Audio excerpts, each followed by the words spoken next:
O sige, magkakalaman tayo! Karapatan ko yun! Una sa lahat, Ay, kuya, ba't nananakit kayo? imbis na ma-relax, lalo pang na-stress ang isang bakasyonista sa Rizal. Bigla siyang sinapak ng isang staff ng campsite. Sige, kuya! Sa sobrang sama ng loob, gumanti na rin ang biktima. Wala kang pilihan ako dito! Wala kang pilihan! Bakit nga ba siya biglang sinuntok habang nasa bundok? Yan ang dapat abangan. Ngayong ikalabindalawang araw ng Pebrero taong 2025. Unang araw pala ng kampanya, Pangulong Bongbong Marcos walang prenong binanatan si Digong. Wala sa kanila ang may bahid ng dugo dahil sa tukhang. Wala sa kanila ang mga pumapalakpak sa China. Walang nagnanais na Pilipino na mabalik tayo sa ganyang klaseng pagpatakbo. Ang mga Makaduterte naman, hindi rin nagpatalo. Bulok at kurakot ang namumuno sa gobyerno. Reklamong sedisyon at grave threat isinampa ng NBI laban kay VP Sara. Sa pulsa video, tumawid na lalaki, paulit-ulit na nasagasaan ng 16-wheeler. Isa pang disgrasya, mga sakay ng e-bike tumilapon matapos salpukin ng SUV. News 5 Exclusive. Grade 8 student ginilitan ng kanyang ex sa CR ng kanilang paaralan. Murang bigas sa Kadiwa, tinapwesan pa ng hanggang 3 piso. At eto na nga, DJ na si Jelly Au napa-ouch sa pambubugbog ng fiancé niyang ex ni Carla Estrada.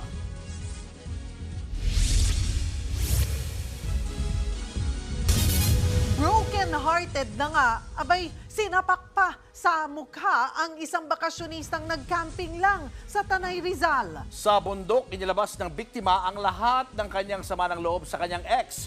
Pero nagkamali ng akala ang isang staff ng campsite. Nauwian sa mainit na murahan at sakitan. Nasa frontline balitang yan si JC Cosico. Labas! Labas lahat! Uy, hindi ko na po kami ito sa bundok? Hindi, mali. Paano pong mali? Nagmumura kayo. Sino mo binumura ko? Sino ba mga mamura nito? Ay, yung bundok!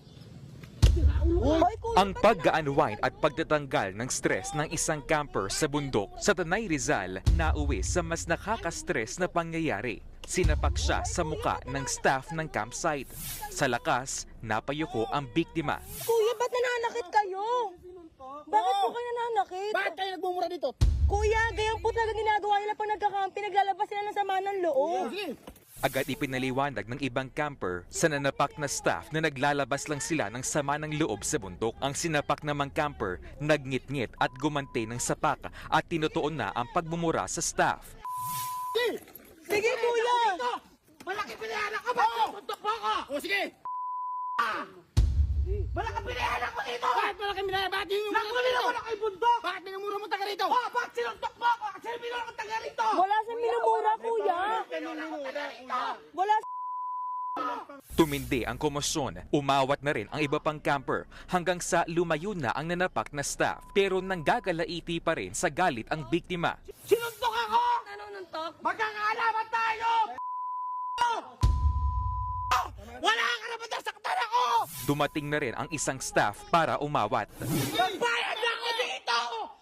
Para sumigaw sa bundok na yan! Kasi may problema ako na susundukin mo ako! Nagsumbong sa barangay at pulis ang biktima. Ayon sa biktimang si Don Salmo, kasama niya ang mga kaibigan sa bundok. Broken-hearted din daw siya at medyo nakainom na. Pero hindi niya minura ang staff na si Alias Manny. Bumura po ako, nagbibigay po ako ng pangalan. Yun nga po yung sa ex ko po yun. Mga nanloko sa akin yung... Nagkasugat siya sa muka at tumubo daw ang ngipin dahil sa pananapak ni Alias Manny. Broken na, mas lalo pang na-broken. Para po ako na double kill. Sinubukan naming kunin ang panig ng Rainbow 89 Echo Park Camping and Trekking pero tumanggi silang magpa-interview. Pero sa isang pahayag, humingi sila ng paumanhin. Nakakulong na raw ang nanapak nilang staff habang gumugulong ang investigasyon. Ayon sa Tanay Police, hindi nakontrol ng suspect ang kanyang emosyon. May natutulog pa na ibang guest, mga katrabaho nila doon, mga pamilya na malapit doon sa campsite na parang ayaw niya na maisturbo. Nasa Tanay Municipal Police Station na ngayon si alias Manny. Ayaw ko na po magpa-interview. Maharap siya sa reklamong slight physical injury. Nagbabalita mula sa Frontline, JC Cosico, News 5. Sa pool sa CCTV, nang salpukin ng SUV ang isang papalikong e-bike sa Cavite. Tumilapon ang tatlong sakay ng e-bike habang ang driver ng SUV tumakas. Nasa frontline ng balitang yan, si Faith Del Mundo. Sa kuha ng CCTV, dire-diretso ang takbo ng isang itim na SUV. Nasa kabilang linya naman ang isang e-bike na aktong liliko nang bigla silang magkasalpukan. Sa lakas ng banggaan, tumilapon ang tatlong sakay ng e-bike. Habang ang SUV, sandaling bumagal pero agad ding sumibat. Nangyari yan pasado 2:00 ng madaling araw nung Lunes sa Zapote Molino Road, Barangay Ligas 1 sa Bacoor, Cavite. Ang mga nagroronda namang barangay, sinubukang habulin ang tumakas na SUV. Hinabol po, kaso hindi po namin inabutan. Mabot po kami ng Zapote, Talaba hanggang Longos pero wala na po. Possible na po na tumakbo na po yung SUV. Swerte namang hindi naapuruhan ng tatlong sakay ng e-bike na nagtamo ng mga sugat at galos sa katawan. Pinaghahanap na ang driver ng SUV. Posible siyang maharap sa reklamong reckless imprudence resulting in physical injuries and damage to property. Nagbabalita mula sa Frontline, Faith Del Mundo, News 5. Nawala ng bahay ang 40 pamilya sa sunog na sumiklab sa Caloocan. Ang ilang residente isinalba pati ang kanilang mga fur baby. Nasa frontline ng balitang yan si Hannibal Talete. Ginising na nagngangalit na apoy ang mga residente ng Barangay 28, Caloocan kaninang madaling araw.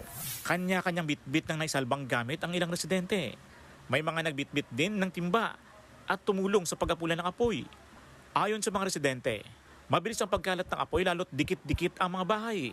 Ang iba, muntik na raw di makalabas. Nagpanik kami kasi siyempre hindi pa po kami makalabas-labas ng bahay kasi nga nakapadlock yung gate namin. Sina Jingjing naman, wala nang naisalbang gamit. Pasalamat na lang daw siya at nailigtas niya ang kanyang mga anak at kanilang 5 alagang aso. Siyempre may buhay din po yan eh. Ang pamilya naman ni Chari Tolentino, agad din nailikas ang nasa 10 pusa. Pangamba kasi nila na madamay sa sunog ang kanilang mga alagang hayop. Tumagal ng 3.5 oras bago naapula ang apoy. Sa inisyal na investigasyon, naiwang appliance ang nagimit siya ng sunog. As per our witness, unattended po kasi electric fan, nag-overheat. Buti nga po yung 2 bata nakalabas. Nasa 20 bahay ang naabo at 40 pamilya ang nawalan ng tirahan. 2 naman ang nagtamo ng minor injury.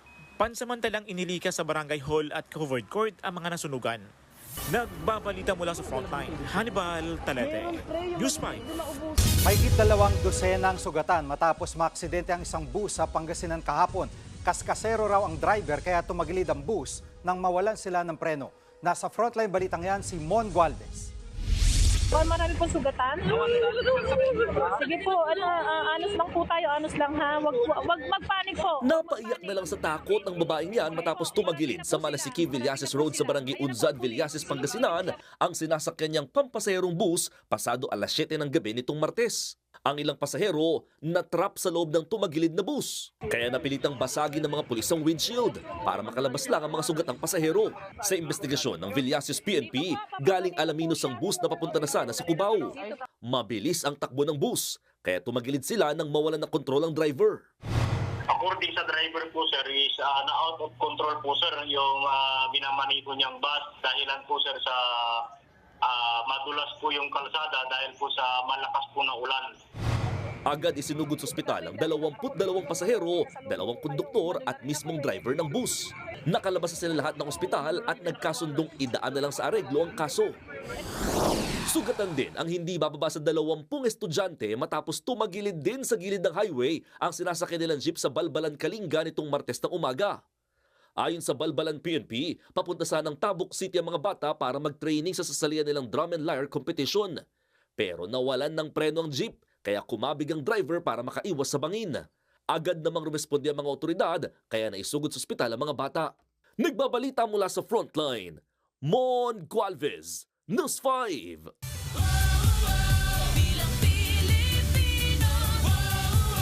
Walang preno si Pangulong Bongbong Marcos sa birada sa mga kandidato ni dating Pangulong Rodrigo Duterte. Ang mga pambato raw ng administrasyon walang kaugnayan sa tukhang at hindi tuta ng China. Nasa frontline ng balitang yan, si Marian Enriquez. Wala sa kanila ang may bahid ng dugo dahil sa tukhang. Maaanghang ang mga banat ni Pangulong Bongbong Marcos sa kick-off campaign rally kahapon ng Alyansa para sa Bagong Pilipinas. Sinabi ito ng Pangulo habang ibinibida niya ang 12 nilang pambato sa pagkasenador. May banat din siya sa nangyari noong pandemya. Wala sa kanilang kasabwat sa pagbulsa ng sako-sakong pera pinagsamantalaan ang krisis ng pandemya.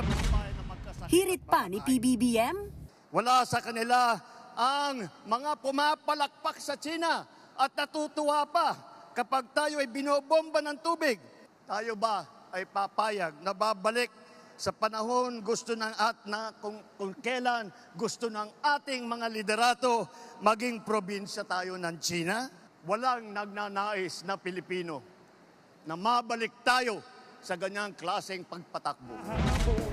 Wala rin siyang preno nang tirahin niya ang mga pogo. Wala sa kanila ang tagataguyod ng pugad ng krimen, ng sentro ng paglalapastangan ng mga kababaihan na mga pogo. Nagparinig din si Pangulong Marcos sa isang kandidato. Wala po sa kanila ang tilang sakristan ng isang bulaang propeta na nasasakdal dahil sa pagyurak sa ating kabataan at sa ating kababaihan.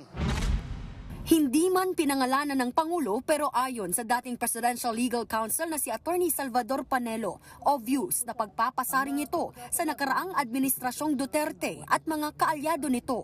Depensa ni Panelo, wala pang kaso akong natatandaan na ipinail ng administrasyong ito tungkol doon sa operasyon ng Tukang.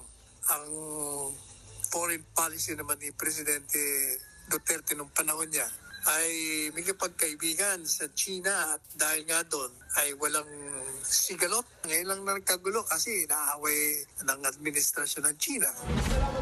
Nagpasaring din si Panelo sa mga pambato ng Marcos administration, kabilang na sa kapatid ni PBBM na si re-electionist Senator Amy Marcos. Yung mga iba dyan, puro mga balat kayo, lalong-lalo na yung kapatid niya. Independent ko, no? Pagkatapos pata siya ng kamay. O, di ba? Buwelta rin ang isa pang kilalang malapit kay Digong na si Davao del Norte 1st District Representative Pantaleon Alvarez. Walang adik sa mga kandidato ni Duterte. Nagbabalita mula sa Frontline, Marian Enriquez, News 5. May bagong modus daw ng pandaraya para maipanalo ang isang kandidato. Yan ang secret shading kung saan kaya raw manipulahin ang boto sa pag-iimprenta pa lang ng balota. Ang sagot ng COMELEC sa Frontline Report ni Mon Gualvez.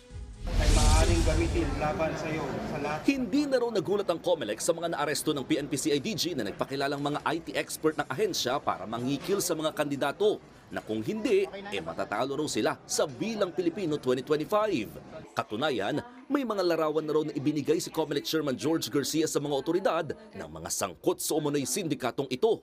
Meron po sa Mindanao, 2 babae pa ang nag-iikot dyan. Meron din po dito sa NCR. Meron din po dyan sa may bandang area ng Visayas na umiikot. So kung yan ay magkakasama, hindi pa po natin alam. Tuwing botohan, hindi nawawala ang iba't ibang estilo para makapandaya.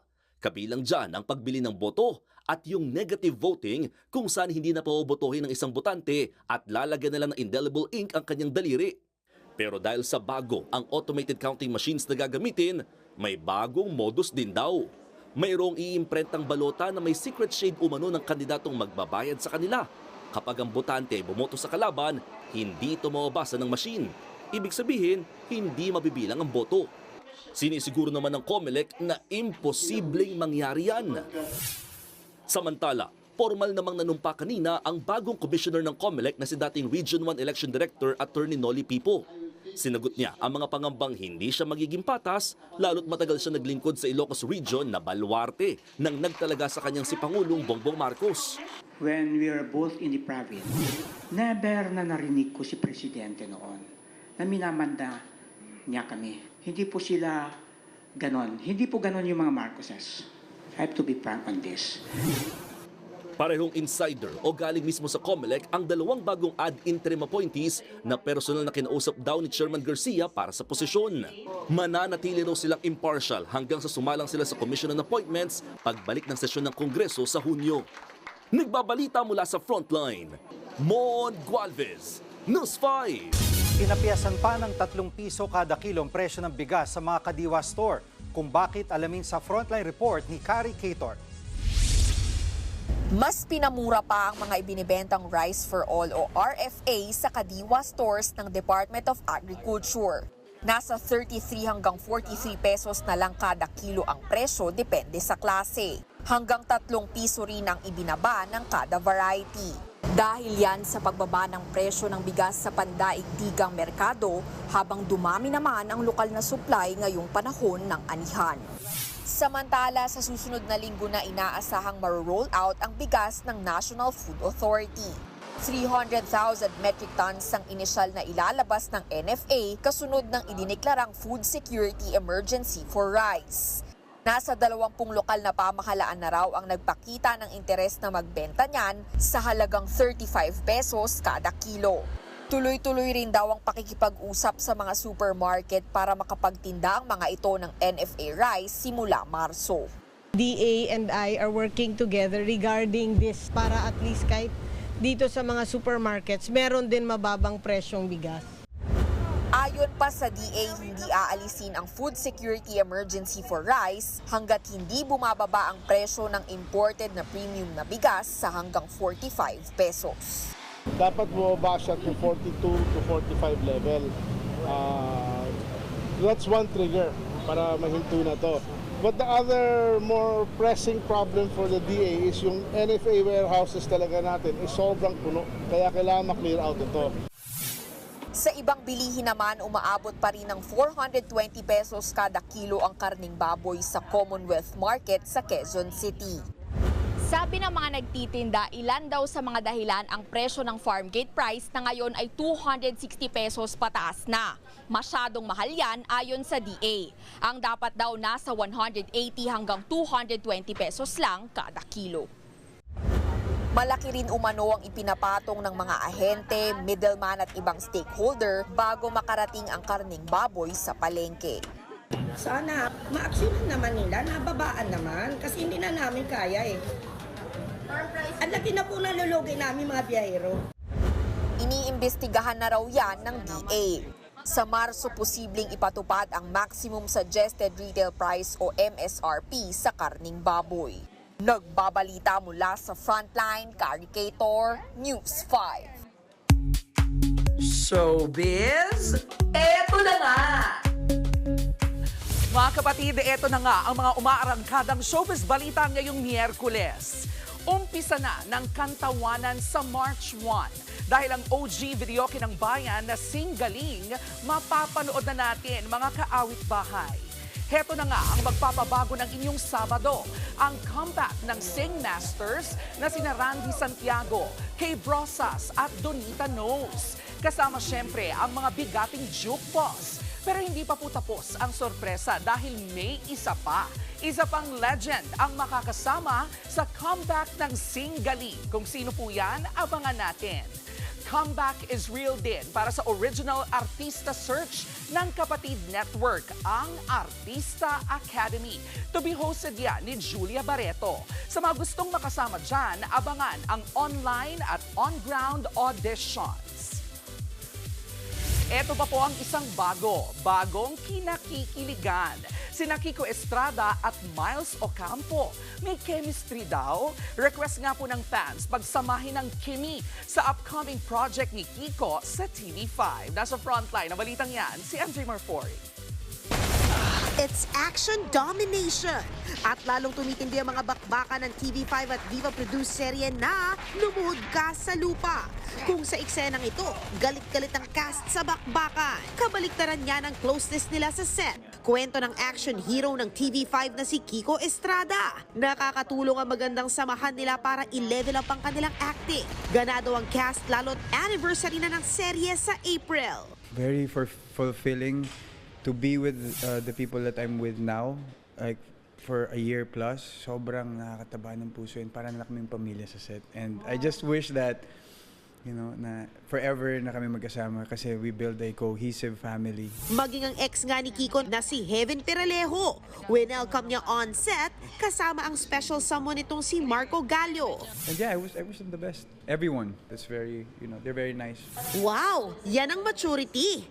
Bukod sa Lumuhod Ka sa Lupa, may isa pang major project si Kiko sa TV5 na kanyang pinaghahandaan.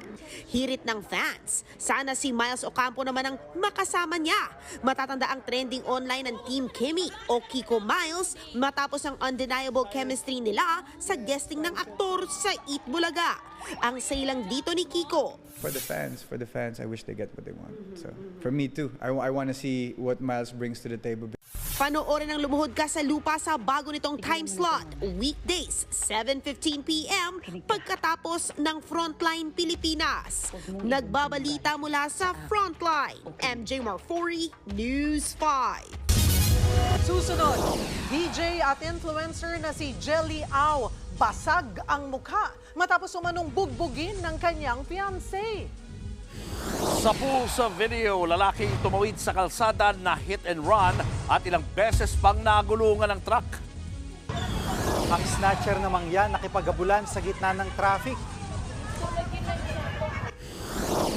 At P-Pop Kings SB19 My World Tour.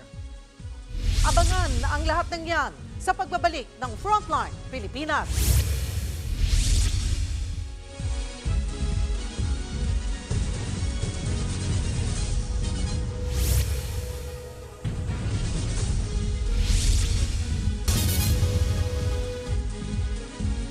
Mga kapatid, Julius Babaw po. Nasa Middle East o sa amang dako ka ng mundo, manatiling may alam at may pakialam sa mga may init na balita dito sa ating bansa. Simulan po natin ang bawat araw sa tuloy-tuloy na balitaan sa Frontline. Mag-follow at mag-subscribe sa social media pages ng News 5. Makapal at may itim na usok ang buwalot sa isang pabrika sa Marikina. Mabilis na kumalat ang apoy dahil puro plastic ang nasa loob ng pabrika. Ang buong detalye ng sunog na yan, abangan mamaya live. Basag ang mukha at dugaan ang DJ content creator na si Jelly Au. Yan ay matapos sumara siyang bugbugin ng kanyang fiancé na si Jam Ignacio nang dahil lang sa simpleng tampuhan. Nasa frontline na balitang yan si Gary De Leon. Perfect couple sa unang tingin at mapapasana all ka sa mga larawang ito ni na content creator at DJ Jelly Au at fiancé niyang si Jam Ignacio. Nag-nail spa date pa ang dalawa. Kaya naman marami ang nagulat sa social media post ni Jelly kaninang umaga. Namamagana ang mata at bibig niya at nagdurugo ang ilong. Basag ang mukha. Nakalagay rin sa caption na si Jam Ignacio raw ang may kagagawa ng sinapit niya. Sabi pa ni Jelly, halos mapatay siya ng kanyang fiancé. Kaya desidido raw siyang ipakulong ito. Kwento ng mga kaibigan ni Jelly, hindi pa naidetalye ng influencer kung ano ang ugat ng pananakit. Pero nagsimula raw magkalabuan ng dalawa sa simpleng tampuhan dahil sa isang kaibigan. Nagkasagutan sila hanggang sa nagdilim daw ang paningin ni Ignacio at sinuntok si Jelly. Sa sobrang galit ni Ignacio, binitbit nito si Jelly, isinakay sa kanilang sasakyan at dinala sa Pampanga. Habang nasa biyahe, patuloy raw ang pananakit na inabot ni Jelly. Nung nakainom po si Jam, siguro na sobrang piko niya po kay Jelly pagdating daw po sa sasakyan, pinagsasapak na siya, binugbog siya. Dahil habang wala nang palag si Jelly. Habang nasa NLEX, hindi raw gumana ang RFID ng sasakyan ni Ignacio. Dito na nakakuha ng pagkakataon na tumakas mula sa sasakyan si Jelly. Buti na lang po, nakahingi siya ng tulong. Pagdating sa toll gate, nagsisisigaw po si Jelly Au at nakahingi po siya ng tulong. Doon na po lumabas si Jam Ignacio. nagtatatakbo na po siya. Agad nasakloloan ng mga tauhan ng NLEX si Jelly at tinulungan siya makauwi sa Quezon City habang si Ignacio tumakas na at hindi pa muling nagpapakita kay Jelly. Bago ang insidente, paulit-ulit na raw nag-aaway ang magkasintahan sa mga mabababaw na issue. Nag-advise kami sa kanila kasi medyo madalas sila mag-away. Pero hindi naman malala po. So nag-advise, gano'n. Tapos magulat na lang kami nito after 1 week nangyari to. Maliit lang naman yung dahilan natin pinag-awayan.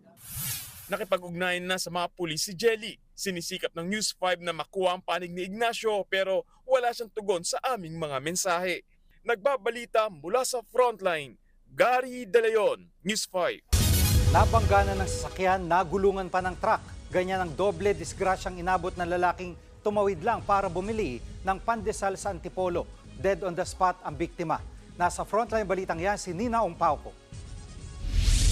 Sa kuha ng CCTV sa Antipolo, Rizal, makikitang tumawid sa Provincial Road ang isang lalaki para lang bumili ng pandesal. Maya-maya, isa namang humarurot na sasakyan ang biglang dumating at nabundol ang lalaki. Tumilapon sa kabilang linya ang biktima. Sakto namang dumaan ang 16-wheeler.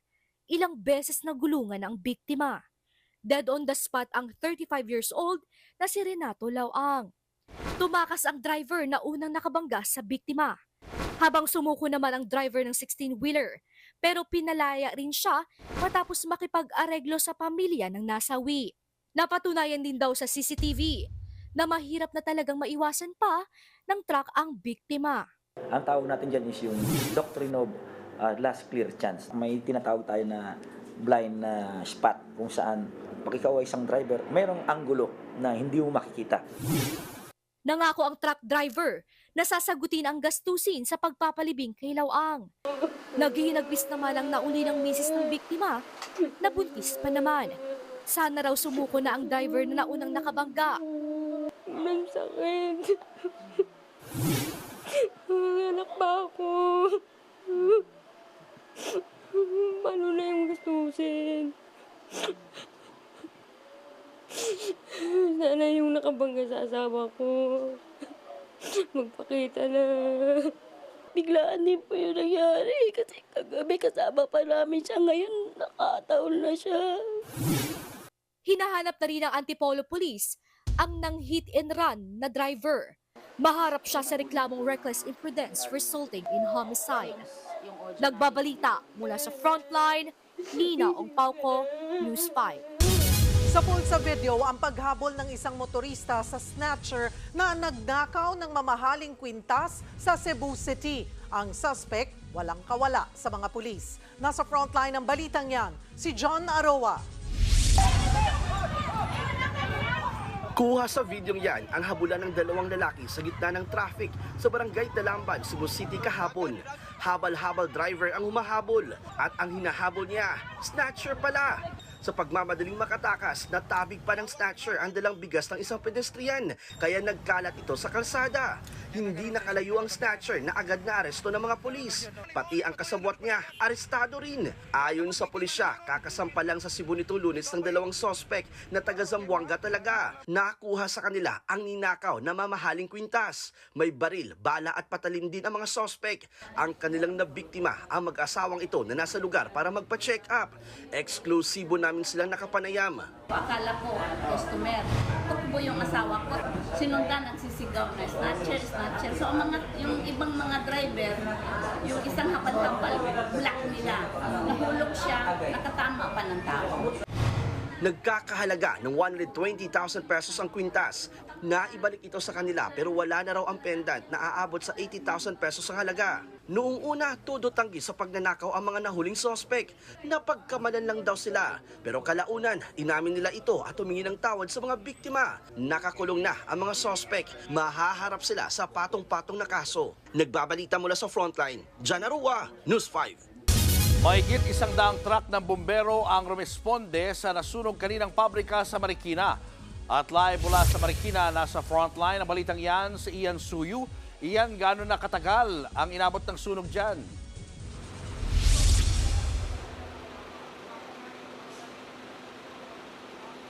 Julius, pasado alas 5 nga nang ideklara ng BFP Marikina na fire out na yung sunog dito sa lugar, pero inabot din ng mahigit 5 oras ang pag-apula ng mga bumbero matapos ngang masunog ang isang pabrika dito sa Barangay Malanday sa Marikina. Makapal at maitim na usok ang sinagupa ng mga bumberong ito sa loob ng nasunog na pabrika sa Malanday, Marikina. Kitang-kita yan sa labas ng compound. Halos mabalot nito ang katabing residential area. Ayon sa isang residente, napansin nilang nagsimula ang apoy sa gitnang bahagi ng compound kung saan may mga warehouse ng construction materials gaya ng bakal, kahoy, pintura at plastic. May narinig din daw silang pagputok bago sumiklab ang apoy. Ngayon naamoy ko, nangangamoy plastic. Ngayon may nakita ko, may usok na malaki na kasama na apoy. Ngayon gumapang na rito sa may lugar namin. Ayon sa BFP Marikina, naging pahirapan ang pag-apula dahil sa lawak ng sunog. Ang ibang bumbero nga, tinibag ang mga pader para mas madaling makapasok. Inilabas na rin ang mga tangkeng naglalaman ng kemikal na acetylene para maiwasan ang paglala ng sunog. Makakatabi po yung warehouse para maraming building na puro warehouse. Malaki kaagad yung apoy nung dumating yung mga responder natin kaya nahirapan po tayo. Mahigit 100 fire truck ang nagtulong-tulong sa pag-apula ng apoy. Ligtas naman ang mga empleyado ng compound.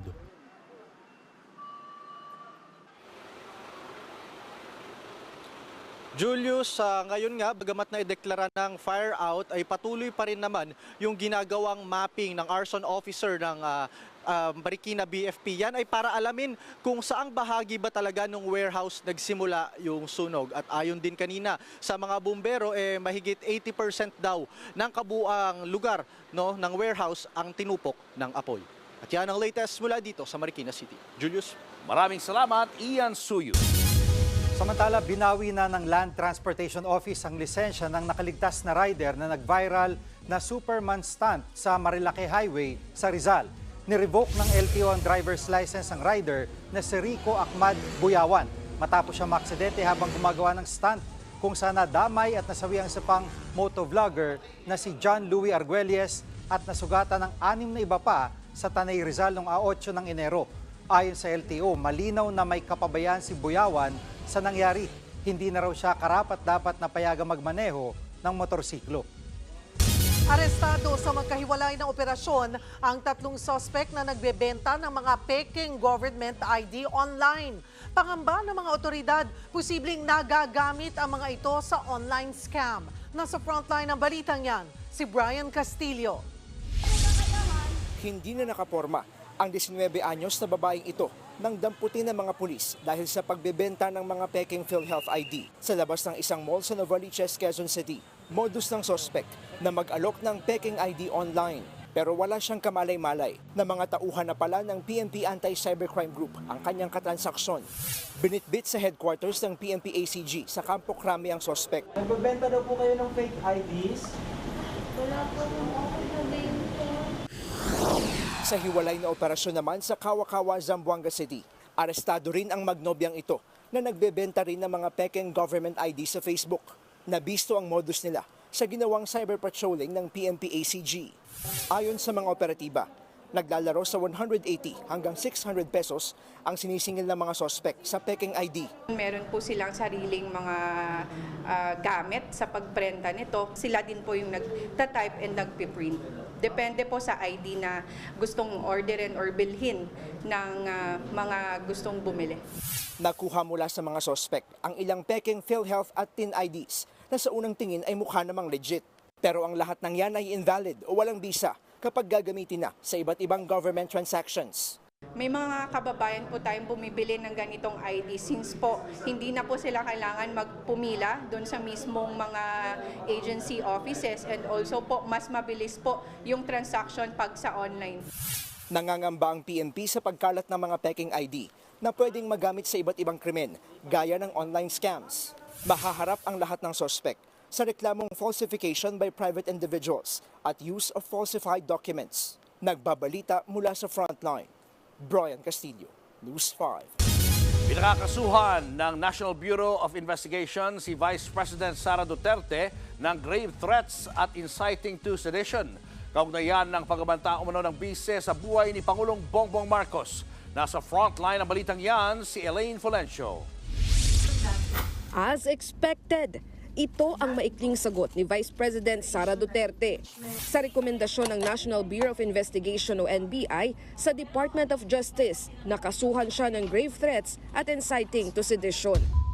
Kaugnay ito ng umano'y pagbabanta ng bise kay Pangulong Bongbong Marcos, First Lady Liza Araneta Marcos at House Speaker Martin Romualdez sa isang online press conference. Isang count ng inciting to sedition at 3 count ng grave threats ang inirekomenda ng NBI.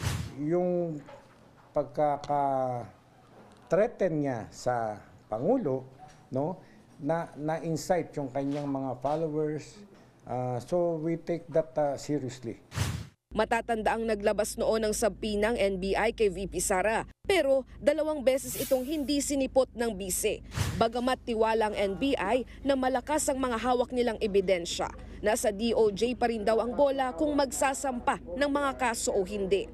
Kung ang DOJ ay makakita ng prima facie evidence that magkakaroon ng certainty of conviction, ipapile nila ang kaso. Pero kung walang certainty of conviction, maaaring maibasura rin yung kaso na aming inirecommend, ipinail. Sa ngayon, ayon sa DOJ, isa sa ilalim ang kaso sa evaluation at preliminary investigation ng National Prosecution Service. Ang tanong, makakaapekto kaya ito sa impeachment complaint kay VP Sara? Para kay Senate President Cheese Escudero, walang epekto sa paglilitis ang mga reklamo ng NBI. Pwede raw magsabay, mauna o sumunod sa impeachment trial ang pagsasampa ng kaso. An impeachment court, like any court, is a passive body. Wala kaming gagawin. Hindi to parang investigasyon ng Senado na mag-iiso kami ng subpoena para sa mga ebidensya o testigo na magpunta. Yan din ang opinyon ni Senate Majority Leader Francis Tolentino. That is separate from the impeachment case. In fact, any conviction, any acquittal will not implicate the provision on the principle of double jeopardy. Even if you're acquitted, a case can be filed against you. Nagbabalita mula sa frontline, Elaine Fulgencio, News 5. Kahit nakakulong, tuloy ang proclamation rally ni Pastor Apollo Kibuloy kagabi. Ang kanyang mga kalyado binanatan ng Administrasyong Marcos. Nasa frontline balitang yan si Brian Basa. Kalooban daw ng Diyos ang pagtakbong senador ng founder ng Kingdom of Jesus Christ na si Pastor Apollo Kibuloy. Nakita ko na ba kalooban ng Ama na ako'y papapasukin dito sa magulong mundo ng politika. Recorded video ni Kibuloy ang pinalabas sa kanyang proclamation rally kahapon sa Inares Sports Arena sa Pasig. Kasalukuyan kasing nakakulong ang pastor dahil sa mga kasong qualified human trafficking at child sexual abuse. Present din sa rally ang mga kapwa niya kaalyado ng mga Duterte tulad ni re-electionist Senator Bato de la Rosa. Nakiusap siya ng boto. Mahihirapan daw siyang ipagpatuloy ang laban kontra kriminalidad kung kakaunti lang silang magkakakampi sa Senado. Ang kasuporta ko doon sa aking laban ay si Senator Bungo at si Senator Robin Padilla. So pag magbutuhan, 3 lang kami, talo pa rin. Ang iba pang nasa Senate slate ng PDP, gaya ni Attorney Jimmy Bondoc, binatikos ang 2025 national budget. Isipin niyo, mga tao walang sala, kinukulong sa ospital. Pero yung mga nagpapalsify ng budget, malaya. Naglabas din ng gigil sa Administrasyong Marcos ang iba pang supporter ng PDP at ni Kibuloy. Derechahang bumanat sina Ipanaw Party List nominee ka Eric Celis at Lorraine Badoy. Bulok at kurakot ang namumuno sa gobyerno na baon sa utang ang bayan ni Juan, ngunit ang nagnakaw pa ang nasa Malacanang. We are now a communist state and that this country is being run by the CPP, NPA, NDF and its puppets. Pati si Duterte Youth Party List Chairman Ronald Cardema nanawagang huwag iboto ang mga kongresistang pumirma sa impeachment laban kay Vice President Sara Duterte. Ang Pangulong Duterte lamang at ang Vice President Sara Duterte ang nagpoprotekta sa ating lahat mula sa mga kriminal, dorogista at terorista. Nagbabalita mula sa Frontline, Brian Basa, News 5. Sa Antipolo Rizal, higit 2 milyong piso ng droga ang nasabat mula sa nahuling high-value drug suspect. Nasa frontline ng balitang yan, si Nina Ong Pauco. Isang buwang minanmanan sa Antipolo Rizal hanggang sa nasa kote sa buy-bust operation ang drug suspect na itinuturing na isang high-value individual. Nasabat sa kanyang 11 pakete ng hinihinalang shabu. Nagkakahalaga yan ng higit 2 milyong piso. Mala online shopping ang diskarte ng suspect. Ipinupuslit raw niya ang mga drogang galing Maynila sa pamamagitan ng paglalagay nito sa parcel sa kaipapadala sa mga courier. The couriers din nila alam kasi ito ay binabalot sa iba't ibang produkto like mga okay, mga apparels, gano'n. So, nire-repack siya. Pero kahit nakuhanan na ng droga ang suspect at kahit dati na rin siyang naaresto dahil din sa illegal na droga, todo tanggi pa rin siya sa akusasyon.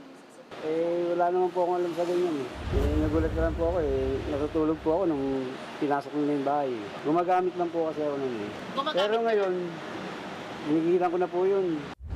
Nakakulong na ang suspect at mahaharap siya sa reklamong paglabag sa Comprehensive Dangerous Drugs Act. Nagbabalita mula sa Frontline, Nina Ong Pauco, News 5. Showbiz, eto na nga! Mga kapatid, eto na nga, naglapag ng resibo ang stand-up comedian na si Alex Calleja matapos siyang patutsadahan na nagnakaw daw ng joke. Ang car wash joke ay isa sa mga piyesa ni Alex sa Netflix comedy special niyang Tamang Panahon. Sa kanyang ex-account, ipinakita niyang 2011 pa lang piyesa niya na ito. Ang same joke, ipinost din ng isa pang writer noong 2015 at 2016. Nag-ugat ang issue sa patama post daw ng comedy writer na si Chito Francisco. Claim nga ni Francisco, 2019 pa raw nang una niya itong i-post at nirepost din noong 2023. Sa huli, nagpaalala po si Alex Calleja na mag-ingat sa salitang nakaw dahil may cyber libel at hindi yun joke. Susunod, News 5 exclusive grade 8 student ginilitan sa eskwelahan matapos tumanggi makipagbalikan sa kanyang ex. Mister na hindi naman pinayagang magvideoke, nanaksak ng misis. At Gilas Pilipinas lilipad na pa Qatar para pagandaan ang 2025 FIBA Asia Cup qualifiers. Yan at iba pa sa pagbabalik ng Frontline Pilipinas.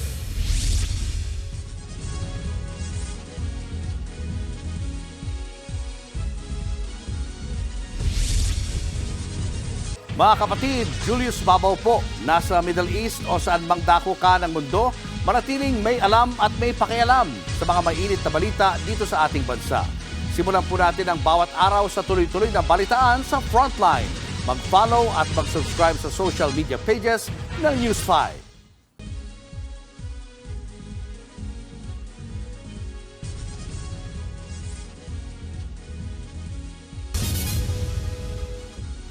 Ayaw makipagbalikan sa ex-boyfriend kaya ginilitan ng grade 8 student sa Cebu City. Nangyari yan sa loob pa mismo ng paaralan. Nasa Frontline balitang yan si John Aroa, exclusive. Halos isang dangkal ang haba ng sugat sa ginilitang grade 8 student sa Cebu City. Tad-tad din ng saksak ang kanyang likod. Ganyan siya natagpuan ng mga guro sa loob ng banyo ng kanilang paaralan. Agad siyang isinugod sa ospital at patuloy na nagpapagaling. Base sa investigasyon, ang sumaksak sa 14 anyos na biktima ay ang kanyang kaeskwela at ex-boyfriend na 18 anyos. Naaresto ang suspect sa kanilang bahay. Napag-alamang nagawa niya ang krimen dahil gusto niyang makipagbalikan sa biktima pero ayaw na nito. Sana mapatawad ninyo ako sa nagawa ko. Nagsisisi talaga ako. Sorry ha sa nagawa ko. Di ko alam kung bakit nagawa ko yun. Nagsasagawa na ng counseling ang paaralan at ipinatawag na rin ang mga magulang ng mga sangkot. Mahaharap naman ang suspect sa kaso frustrated homicide. Nagbabalita mula sa Frontline, Jan Arua, News 5. Nauwi sa pananaksak ang simpleng away sa videoke ng mag-asawa sa Palo, Leyte.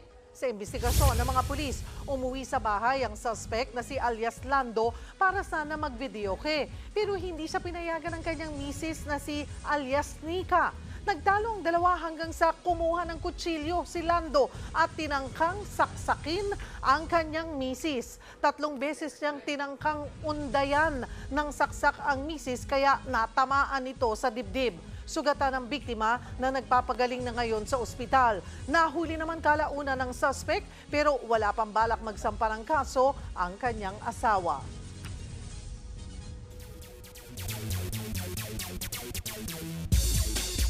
May bago ulit tayo mga kasama para magatid ng latest update sa sports. Si Galleries Tower High Risers outside hitter Carly Hernandez. Welcome sa Frontline Pilipinas, Carly. Thank you, Julius. Tuloy-tuloy pa rin ang paghahanda sa Gilas Pilipinas bago ang sasalihan nilang pocket tournament sa Doha, Qatar. Ayon kay Gilas coach Tim Cod, isa raw ang malaking hamon sa team ngayon ay ang adjustments habang injured ang ibang players. May mga recovering din daw at di dapat pwersahin gaya ni na Justin Brownlee, Troy Rosario at Dwight Ramos. Sa kabila niya, determinado pa rin daw ang Gilas na ibigay ang lahat para maging proud ng kanilang mga kababayan, lalo na sa FIBA Asia Cup qualifiers. Bukas nalilipad pa Qatar ang Gilas kung saan makakalaban nila ang Team Qatar, Lebanon at Egypt. Parte yan ng paghahanda nila sa February window ng qualifiers kung saan makakalaban naman nila ang Chinese Taipei at New Zealand. Sa PVL naman, extended pa sa Siam ang winning streak ng Creamline Cool Smashers sa ongoing All-Filipino Conference. Muling ipinakita ng Smashers ang kanilang dominance matapos ang sweep na ang Farm Fresh Foxies. Sinubukang mag-comeback ng Foxies sa third set at nag-tie pa ng 25-all. Pero nakakam-back-to-back naman si Gemma Galanza para kunin ang panalo. Si Galanza rin ang nanguna sa opensa ng Creamline with 15 points. Tuloy ang hampasan sa PVL bukas. Unang maghaharap ang Choco Mucho Flying Titans at Next-Led Chameleons. Sunod naman ang Signal HD Spikers at Zeus Coffee Thunderbelt. Huwag kayong aalis, may sports updates pa tayo mamaya. Susunod, pulis sa Comelec checkpoint, sinagasaan ng tricycle driver. Nahuling hold-upper na bistong laruan lang pala ang ginamit na baril. Ang SB19 may pa-world tour pa ngayong taon. Tutok lang mga kapatid, magbabalik pa ang Frontline Pilipinas. Mga kapatid, Jig Manikad po, nasa Middle East o saan mang dako ka ng mundo manatiling may alam at may pakialam sa mga mainit na balita dito sa ating bansa. Simulan natin ang bawat araw sa tuloy-tuloy na balitaan sa Frontline. Mag-follow at mag-subscribe sa social media pages ng News 5.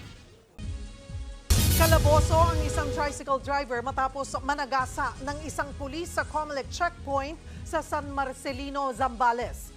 Sinusubukang umiwas ng tricycle driver sa checkpoint nang makita nitong may pumaparang otoridad. Dito na humabol ang pulis na kinilalang si Police Corporal John Nelson. Pero imbes na huminto, abay mabilis nitong pinatakbo ang tricycle at nanagasa.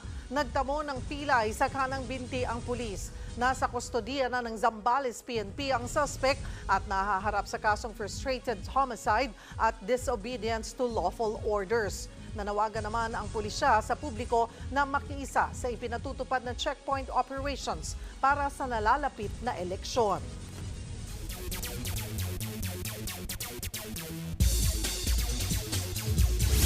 Nakakuha na ng bagong big man ang Los Angeles Lakers kasunod ng nakansilang trade kay Mark Williams. Nasign ng Lakers si dating Sacramento Kings center Alex Len. Unang na-trade si Len papunta sa Washington Wizards bago ang trade deadline. Pero na-waive o hindi tinuloy ng Wizards ang pagguha sa kanya kaya naging free agent siya. Veterano na rin sa liga si Len at nakapaglaro na sa 5 NBA teams. Bukod sa Kings, naging bahagi na siya sa Phoenix Suns, Atlanta Hawks, Toronto Raptors at Washington Wizards. Siya ang pupuno sa naiwang big man spot ni Anthony Davis na na-trade ng Lakers papunta sa Dallas Mavericks. Umexit na sa McLaren si Pinay racer Bianca Bustamante kasabay sa pag-graduate niya sa F1 Academy. Sa social media inanunsyo ni Bianca sa karera niya para sa Elite Motorsports. Promoted na rin si Bianca sa GB3 Championship na one step closer papunta sa pangarap niyang maging F1 racer. Nagpasalamat si Bianca sa McLaren kung saan siya ang pinakaunang babaeng driver sa kanilang development program. Natapos si Bianca sa 7th place sa F1 Academy pero impressive pa rin ang kanyang naging performance at minsan din naka-podium finish. Yan ang latest sa Frontline ng Sports. Ako po si Carly Hernandez. Showbiz, eto na nga! Mga kapatid, eto na nga, balik concert stage ang Kings of P-Pop dahil ang SB19 abay may world tour. Una siyempre sa listahan ng Simula at Wakas World Tour ang Pilipinas. At ang kick-off niyan ay sa darating na Mayo. Sunod naman ang Taiwan, California, Canada, Hawaii, Singapore at Middle East. Para sa super excited na 18s, wait na lang for further details. Ang Simula at Wakas ang ikalawang world tour ng SB19. Susunod, hold-upper sa bangko, bistadong laruang baril lang ang ginamit. Vlogger na nag-ghost hunting, bigla na lang nawala sa gubat. At ano kaya ang love language ng karamihan sa mga Pinoy? Marami pa kayong mga balitang dapat malaman sa pagbabalik ng Frontline Pilipinas.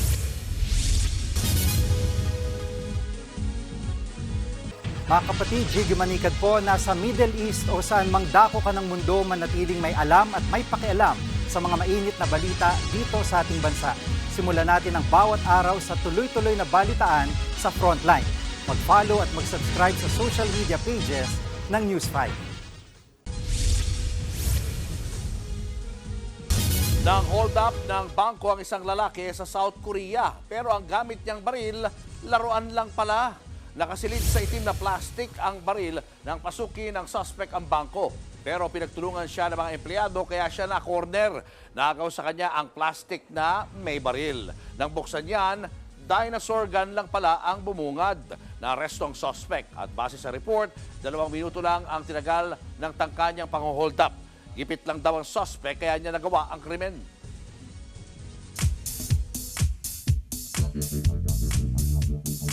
Mga kapatid, ngayon pong Love Month. Ano ba ang iyong love language o yung paraan ng pagpapakita ng pagmamahal sa isang tao? May 5 klase po yan. Una ay ang words of affirmation.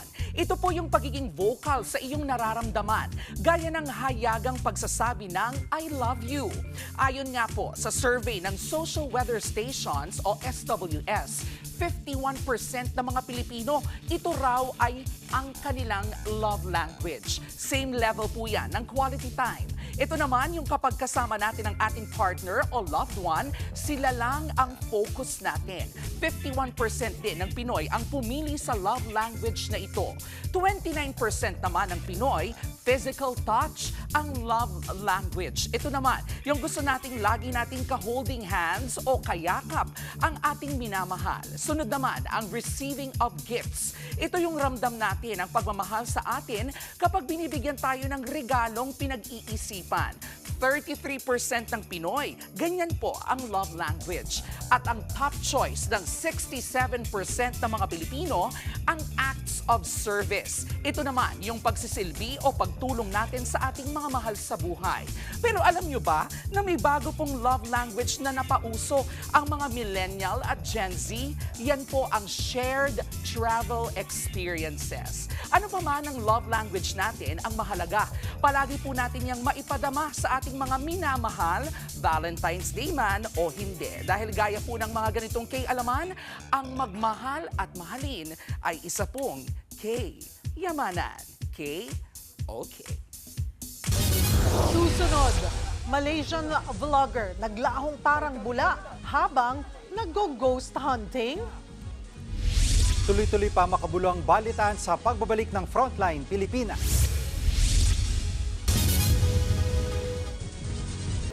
Mga kapatid, Cheryl Cosing po.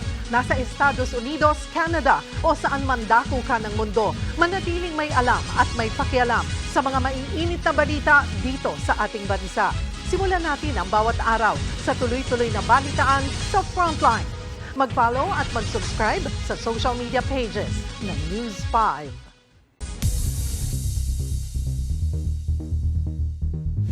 Biglang nawala sa gubat ang isang vlogger habang naggo-ghost hunting sa Indonesia. Hinanap daw ng mga pulis at sundalo ang vlogger. Pero napagalamang for the content lang pala yan. Ang buong detalye alamin sa Frontline News Abroad.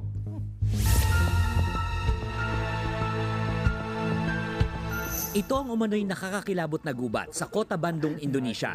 Kinatatakutan at pinangingilagan. Pero hindi ng mga Malaysian vlogger-influencer na ito. Nag-ghost hunting sila sa gubat. Sa kanilang recorded vlog, naglahong parang bula ang kasamahan nilang si Eka. Eka! In-upload nila ang video ng pagkawala ni Eka noong February 7. Nagtapos ang vlog pero hindi nila mahanap ang kasama. Okay, sekarang ni apa yang kita kena buat? Kita nak buat apa? Kinabukasan, nag-livestream ang kasamang vlogger ni Eka na si Amar Nazan. Kasama ang mga pulis at sundalo, bumalik sila sa gubat para sa search and rescue.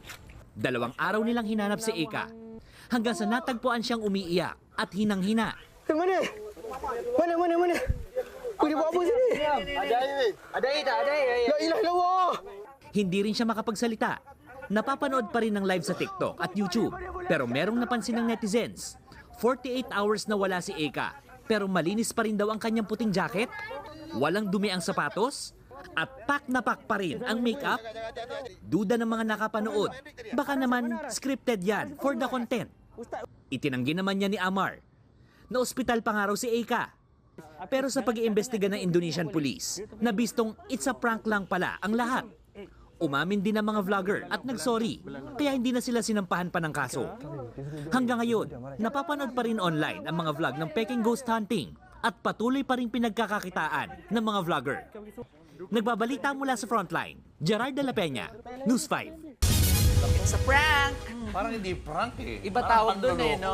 Nagtatry na makalusot na totoo. Kasi dapat kung prank yon, sinabi nila doon sa audience on the nila. spot. Sinabi na nila. Bad dyan, bad. Hello, Carly. Hi, Carly. Welcome to Frontline Pilipinas. Nag-enjoy ka ba? Yes, medyo kinabahan po. Hindi naman halata. Sanay ka eh. Parang kayang-kaya naman, di ba? Oo. Ayan. So, tandaan nyo ha. 6 p.m. na tayo. Yes, alas 6 na po hanggang 7:15. Yes. Yan mga balita at impormasyong dapat nyo malaman sa araw nito. Mga balita para sa may alam at may pakialam. Kami ang inyong mga kasangga sa Frontline Pilipinas.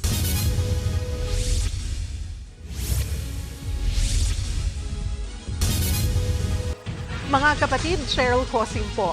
Nasa Estados Unidos, Canada o saan man dako ka ng mundo, manatiling may alam at may pakialam sa mga maiinit na balita dito sa ating bansa.